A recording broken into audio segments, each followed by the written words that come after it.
guys, I'm Ray Belli, and this is Words for Granted, a podcast that looks at how words change over time. When you guys think of comfort, what are the first few things that come to mind? A luxurious bed? Maybe some clothes that fit just right? What about air conditioning on a hot day or spending the night beside the love of your life? All of these things are comforts, but one of them is not like the others. It's pretty obvious which one it is, right? It's the one that you can't buy at the store. The word comfort has two main senses, a material sense and an immaterial sense. We can define the material sense as a physical state of ease or well-being, and the immaterial sense as a psychological state of ease or well-being.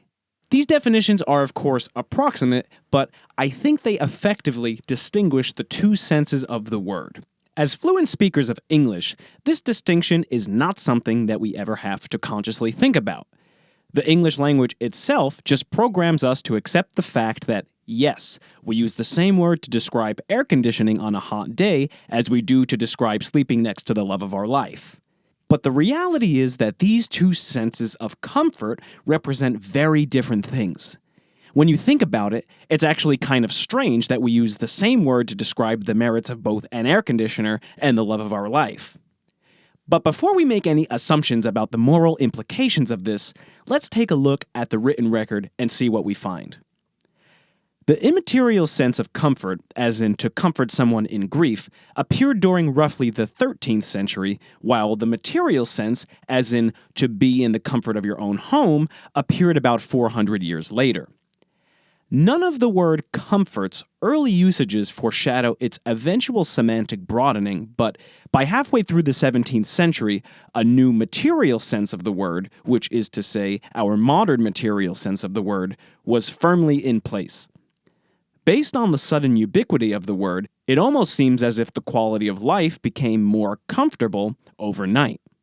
Actually, that's exactly what happened. But, of course, there's much more to the story. In today's episode, we're going to see how the socioeconomic innovations of capitalism, and more specifically, consumerism, not only invented the modern material sense of the word comfort, but also the concept of material comfort overall. Now, that might sound ridiculous to you. If something is comfortable, it's comfortable. Comfort wasn't invented by capitalism. But if that's the case, let me ask you a question. What's the most comfortable thing in your home? Did you have to purchase it? My guess is yes. Here's another question. How many comfortable items do you own in your home that were not purchased? I don't think I can name a single one, and I suspect that I may not be alone in this.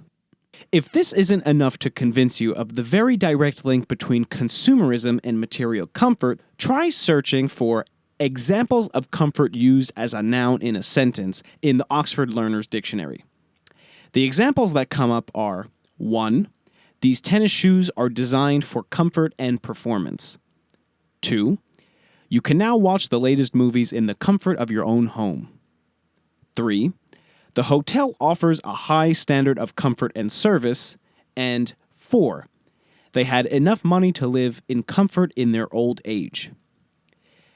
Whether it's conscious or not, every one of these examples links comfort to some aspect of consumerism. Notice that the Oxford Learner's Dictionary doesn't even include a single example of the immaterial sense of comfort.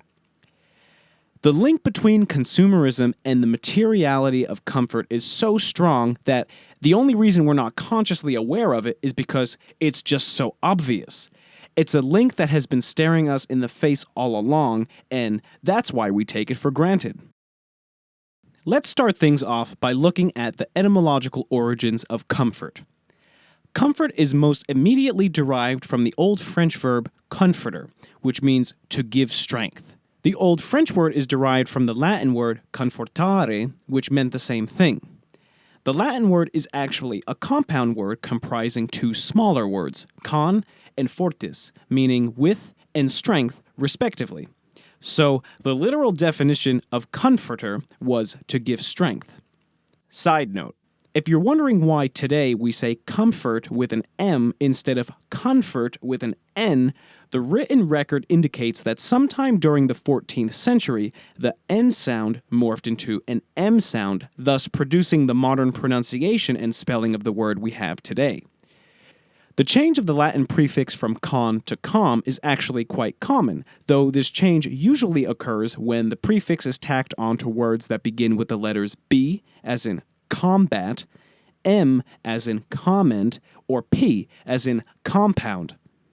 Ironically, the com as it appears in the word common is not a result of this change. The prefix con usually doesn't change when it precedes the letter F, as demonstrated by words such as conflate, configure, and confuse, so the mutated com in comfort is an anomaly.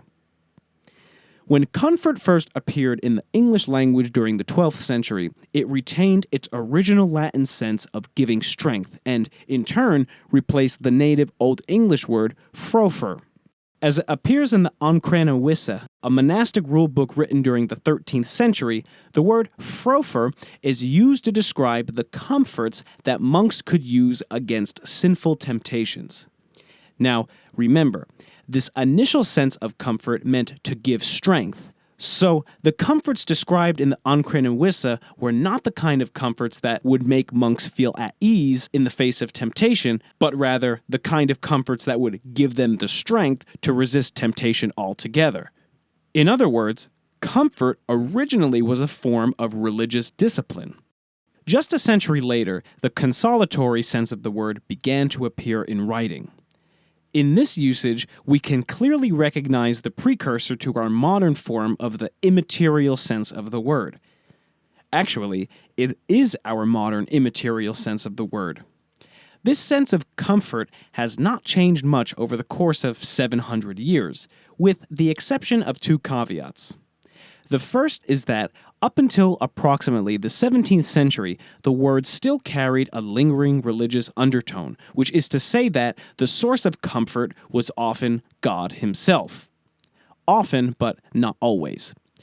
The second is that during this time period, the distinction between the meanings to give strength and to give consolation is often ambiguous. The following excerpt from Shakespeare's Henry VI Part 1 nicely demonstrates both caveats in a single passage. In Act 3, Scene 4, Richard Plantagenet says, quote, "Renowned Talbot doth expect my aid, and I am louted by a traitor villain, and cannot help the noble chevalier. God comfort him in this necessity." End quote. Clearly, God is the source of comfort in this passage, but does comfort mean to give strength or to give consolation? Given the chaotic moment in the play during which these lines appear, I would err on the side of to give strength, but honestly, you can make a case for either definition. What I like about this passage is that the distinction doesn't really matter. It demonstrates the closeness between the two definitions. Over time, the more specialized definition to give consolation simply became more predominant, and we still have that with us today. Up until this point, comfort has been an exclusively immaterial noun. There are a few recorded instances between the 13th and 17th centuries that suggest a meaning such as nourishment or sustenance, and this indeed has a material component, but the comfort of having food to eat so you don't die of starvation is not the same comfort as having an air conditioner in the summertime.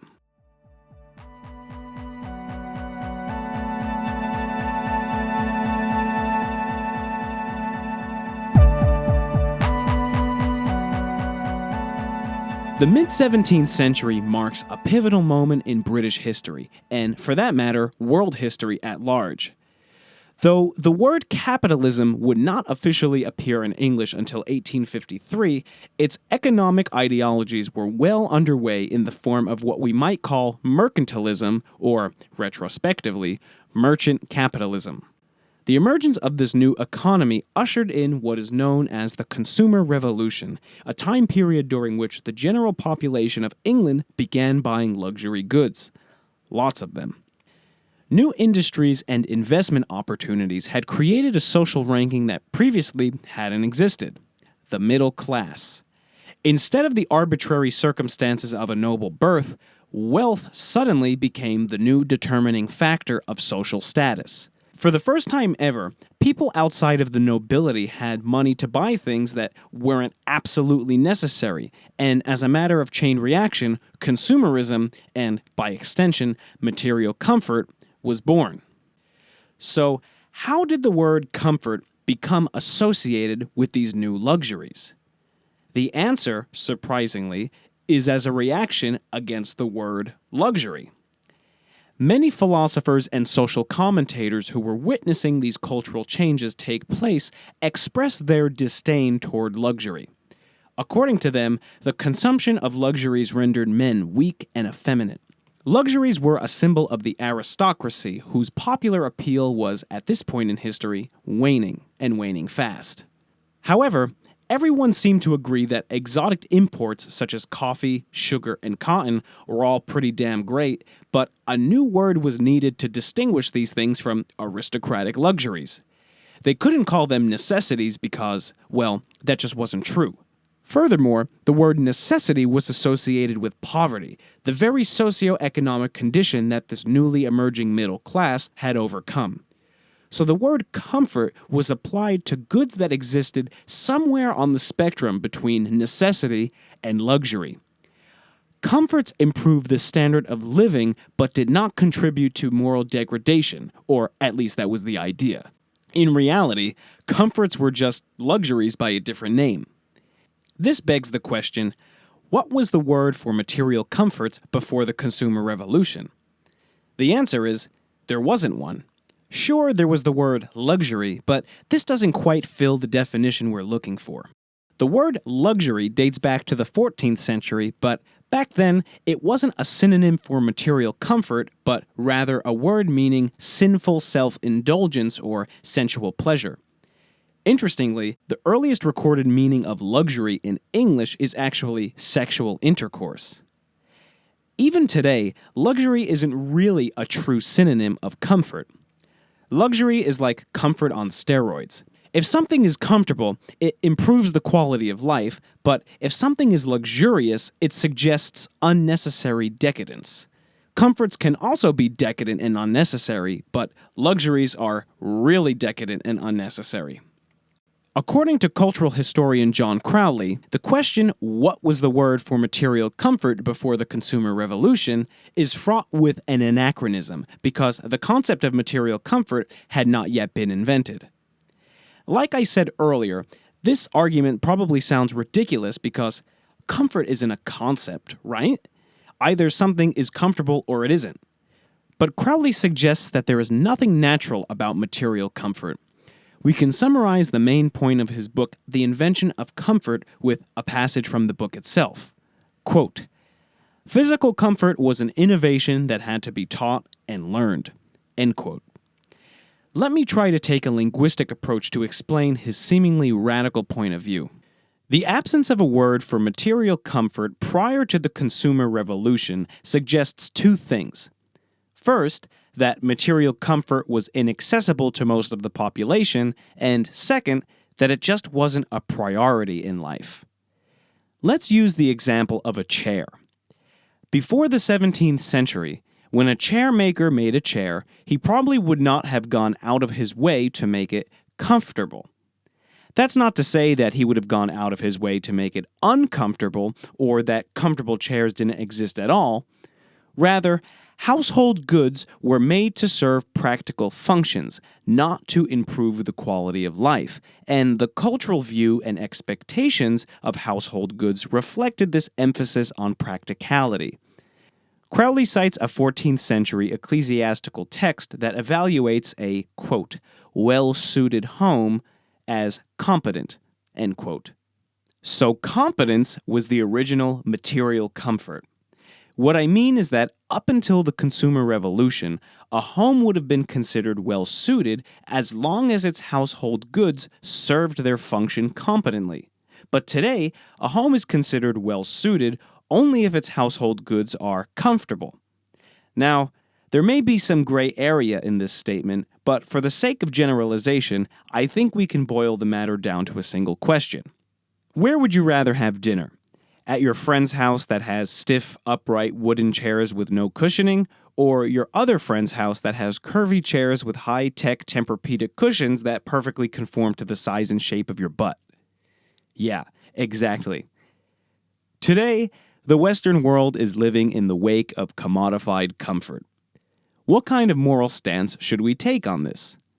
On one hand, Tempur-Pedic cushions that conform to the size and shape of our butts are totally awesome, but on the other, we are saturated by privileges that are completely unnatural and often pandering. There are certainly good arguments both for and against the inundation of comforts available to us today, but before you make up your mind firmly on the matter, I'd like to share some of the unobvious ideas put forth by historian Joan DeJean. She argues that the availability of material comforts helped catalyze new cultural values such as privacy and sensuality. She makes a convincing argument. The late 17th century and early 18th centuries saw the rise of purpose-designated rooms such as bedrooms and bathrooms, thus increasing privacy and, quite literally, creating personal space. The isolation of the bedroom as a place for intimacy and lovemaking was, believe it or not, at one point new and radical. Crowley pushes this argument even further by linking these innovations to the social reforms of 19th century abolitionism in America. He writes, quote, "By the last decade of the 18th century, the ideal of physical comfort had sufficient ideological force for humanitarians to incorporate it in their appeals for social justice toward the poor, the incarcerated, and the enslaved." End quote. In other words, the cultural view of comfort had come full circle. Instead of being stigmatized as the downfall of civilization, comfort became linked to basic human rights.